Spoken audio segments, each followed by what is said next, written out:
Thank you for joining us on Cloud9 TV for After Drop Off. I'm Cami Evans, and we have an amazing show for you today. We're here at Tim's Kitchen in the Wakeman Town Farm, and we're going to be meeting with Jeff Cordulack from CTNOFA, talking a little bit about organic landscaping and more about the farms around here in Connecticut and beyond. We'll also be speaking with Amy Barnouw from Planet Fuel and all the initiatives they're working with.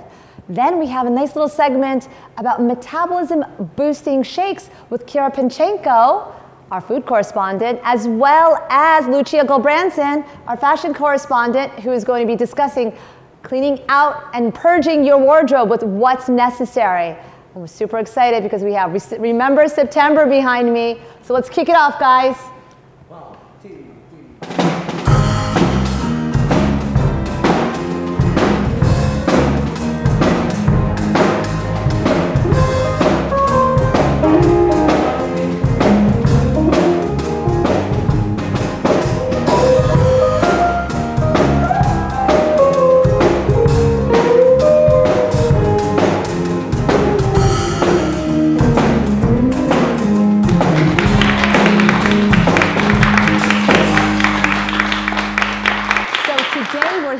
With Jeff Cordulack, Executive Director of CTNOFA, getting everybody geared up for the new year.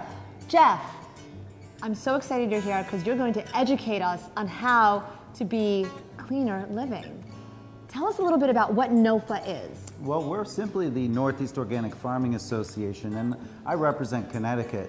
And I also feel like we represent all things organic, because if you want to live cleaner, it's got to have to start with organics, and it's not very complicated. It's just a matter of really good food and proper land care. Now, you said two major things: organic food, land care, and you also were sharing with me that you work with the farms locally, and then you also talked about landscaping. Tell us a little bit about the farms first and the guide that you have here. Well, in the Northeast, there's many farms in organic management, and that's the key, whether they're certified organic or practicing it. For Connecticut NOFA, we have a pledge people can take. And basically, farming organically and growing your garden organically just starts with helping the soil life thrive. If you let the soil life thrive instead of fumigating it and feeding it direct nutrients, feed the soils and they will feed the plants. Wow. So it's a system that's gone on for millions of years. I don't think we really need to do what we've done for the last 80 years of finding nutrients, feeding them directly. Wow. So are people able to take classes at NOFA? How does that work? There are classes. We do all sorts of workshops throughout the year. Many are geared towards farmers and gardeners. And then we have a giant conference every March. Okay. So this year it's March 2018. It's in Danbury, Connecticut. But there's conferences all over the Northeast with the different NOFA chapters. Okay, so now with regards to this Farm and Food Guide, when does this come out? We publish that in February, and we mail it to all of our members in Connecticut in March. And what's in here? A listing of all the 268 farm and business members that we have. And it's got different resources for you to start transitioning away from commercial processed food towards, real living, cooking. I love it. I love it. Farm's Table, I love it. And people can actually advertise in here. Sure, advertising in here is a really good way to get your brand out, especially if you are trying to get into new markets. And there's all sorts of companies growing in Connecticut, whether they're organic beverage companies, food delivery services, or people could get a CSA share, community supported agriculture, through a farm. Just sign up, and once a week you get a delivery, or you go pick it up, and it changes people's lives. I always hear beautiful things, and honestly, I've been bad. I haven't signed up for CSA yet, but now it's happening, and you can make sure that I do this. So you're going to hold me accountable. I will. And what's going on with this? It's Introduction to Organic Lawns and Yards. What's that? This booklet here is just a really great thing that people could buy in any state. They could call the Connecticut NOFA office, and we'll mail it right out to you. It's a basic, it's a chapter by chapter, topic by topic overview of how to do your lawn organically, and it has a checklist in every sort of chapter, so it's really quite good.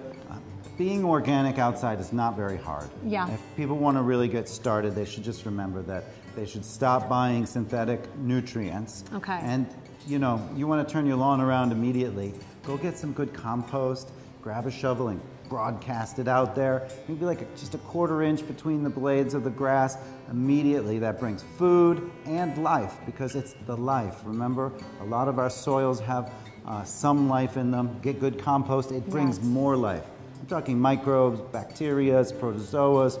These are the things that create the nutrients that the plants need. I love it because you're so passionate and you know this stuff so well. So I'm going to be like looking to you for more guidance. We're going to get you back on the show and get on the show again. It'd be my honor. And we'll make sure everybody gets all the information and the website. It's CTNOFA.org. And if somebody wants to hire an organic landscaper, they could go to NOFA.organiclandcare.net. We'll make sure you get that, because that was a long one. Okay. Yeah, NOFA.organiclandcare.net. They could put in their zip code, and we have professionals that are accredited by us to be organic lawn land care providers in 20 states. That's amazing. Thank you so much, Thank Jeff. you. Bring it back to these guys. Jam, baby.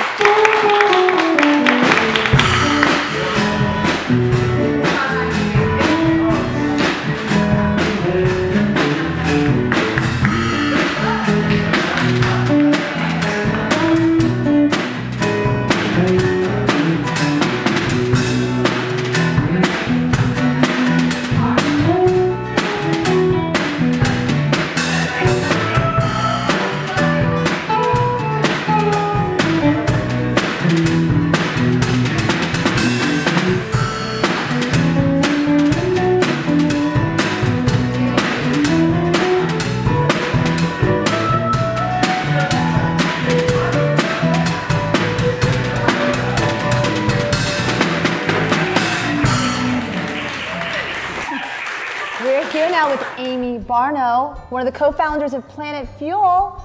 First of all, my kids love this. Thank you. It's amazing. So I'm so excited because you've been around for 70 years.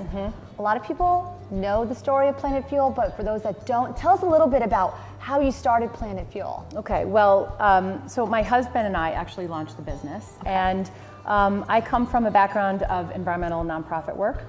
Hugely passionate about our planet and our ability to make smart consumer choices. Love it. And as I became a mom and I was looking around at the products on the shelves, and I thought, you know, there's a real opportunity here for healthy, clean label products for our kids that are things that they want. And as my kids got older and they didn't want a juice box and a juice pouch, and I was saying no to everything else, no to soda, no to teas, no to caffeine. I was this no mom if we went out somewhere where they deserved a treat, right? Yeah. And that was really the impetus for starting a line of products that were organic and clean label. So there's no artificial ingredients, no preservatives, dyes or flavors, really clean product. And then the second piece of it was to create a mission-driven business. And so we launched just last year officially the Planet Fuel Charitable Fund. Tell us what's that about. I'm so excited. I'm sorry. Yes, well, it's the sort of the soul of the business. Yeah.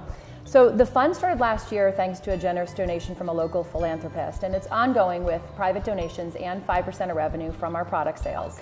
We make environmental grants, and so, for instance, this year alone, we've given over $120,000 away. Wow. We did a $50,000 grant to the Ocean Conservancy to help launch their Skip the Straw campaign to reduce ocean plastics, which is why, as you'll see, we're in aluminum. And that was a very specific choice for me as an environmentalist. I like to reduce plastics and people's reliance on PET, petroleum-based plastics. And aluminum has a great conservation story because it's so easy to recycle.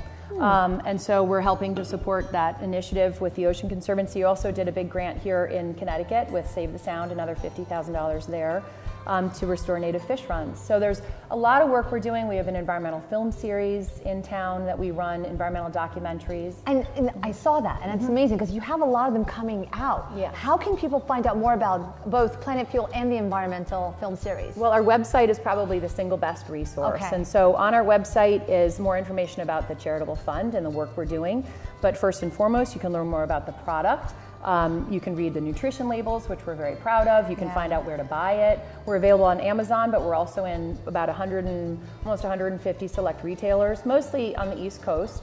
So you can find out where to buy it. And then you can also learn a little bit more, go to our Facebook page, and you can learn a little bit more about the upcoming films. We run them every couple of months, every month or two at the Fairfield Theater Company in Fairfield, Connecticut. I love it. And it's really an opportunity to bring people together to learn about really relevant conservation topics and what we can do to make smart consumer choices in our lives to make that difference. And that's, I know, what you're talking about today. So it's a great way to really do something different for the whole family. You're owning the process, and I love it. And people can find out more, and we'll make sure everybody gets the website. And to be honest, I mean, Apple, you're not taking this box back. Yeah. Take it to my kids, by the way. It is so great. Thank you so much for your time. Thank you for all of your amazing work. Thank you. And go find out more about Planet Fuel. Let's listen to a little more from Remember September.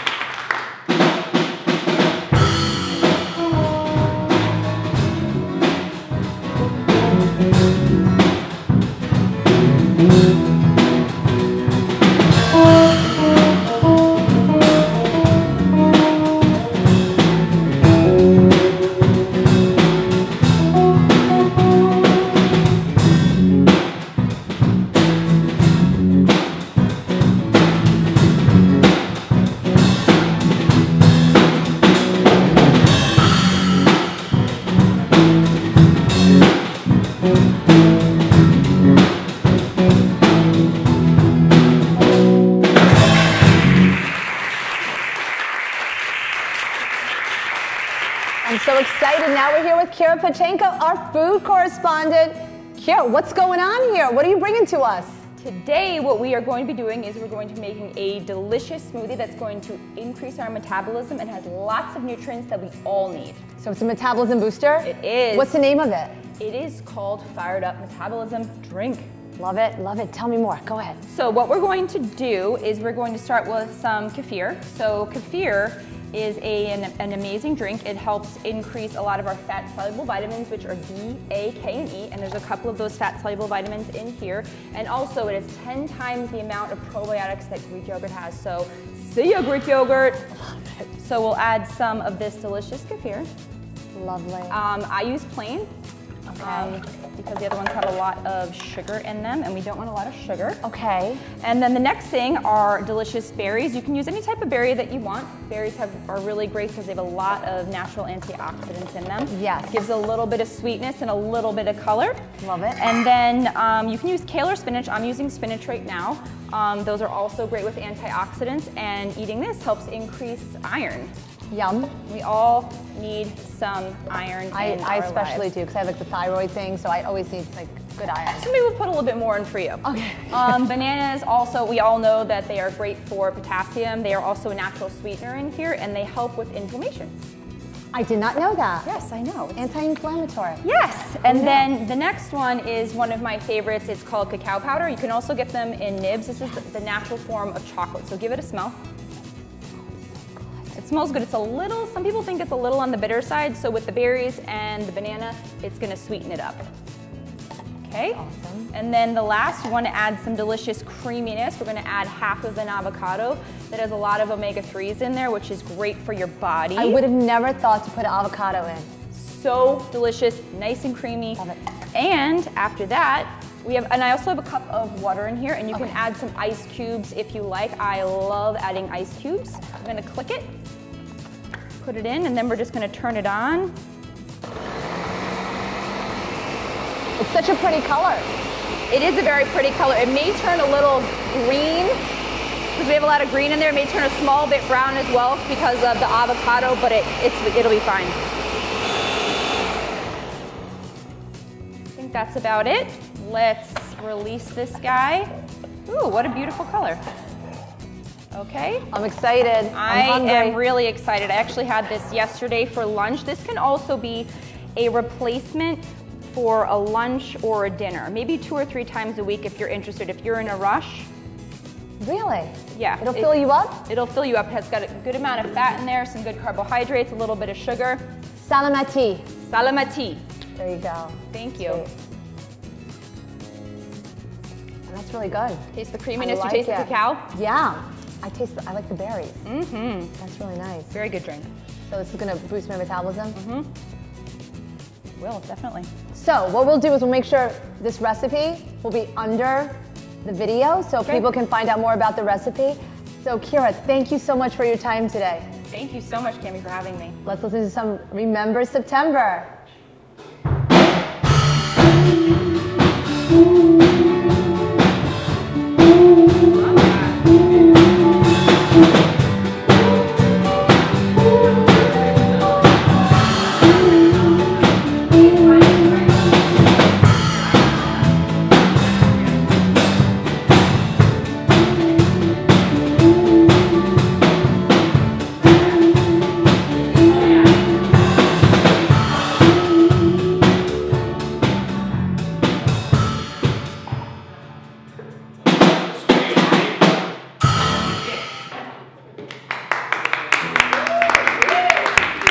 I'm Lucia Gulbransen, Fashion Correspondent for Cloud9 TV. Today I'd like to share some tips on how to cut clutter and build a better wardrobe. So many women stand in front of jammed-packed closets and say, I have nothing to wear. This is a real problem, and I'd like to help today. My first tip is to organize your closet by items that are alike. For instance, you want to hang your black jeans with your black jeans. You want to hang your blue jeans with blue jeans, your white blouses together. You want to hang your jackets together, etc., etc. You want to be able to see your clothes so you know what you're working with. My second tip is to get rid of anything that has a stain in it, a tear in it, or is frayed. Now, the biggest pushback I get with stains is, well, you know, if the stain isn't that big, I like to wear it under a jacket. And I say, well, what happens if you have to take that jacket off and you've got like yellow armpits? There is no way that this should be right, because it's not. A well-dressed woman does not go out in a stained blouse. This is so bad, I can't even put it back in the fake closet. My third tip, and it is the golden rule for a closet edit, is that if you haven't worn it in a year, you have to get rid of it. A lot of women make the mistake of holding on to things, hoping that they're going to come back into style. And they do, but it's never the same. So you have things that hang in your closet, you know, for 10 years, and they come back into style, not the same, and you're not excited about it, and it's taken up room. You have to get rid of it. If it's in good shape, donate it. Another mistake women do is that they hold on to sentimental pieces. I get it. You baptized your child in this special item. You went to your son's bar mitzvah in this. It's special. It doesn't need to hang in your closet for 18 years. It doesn't. It's just taking up room. It's causing clutter. You need to either store it or donate it. And the last mistake a lot of women do is they hang on to clothes that do not fit them. A lot of women say, those are my skinny clothes, and I'm just gonna lose 10 pounds and I'm gonna be able to get into them, and they're a reminder so they stay in my closet. No, they're just adding more clutter. You're not able to see what you have and what you like. You have to get rid of it. That's my advice. So, in conclusion, if you want to build a better wardrobe, 1, organize your clothes by like items, get rid of anything that has a tear, a stain, or a fray, and if you haven't worn it in 12 months, please get rid of it. As always, thanks for watching, and here's Remember September.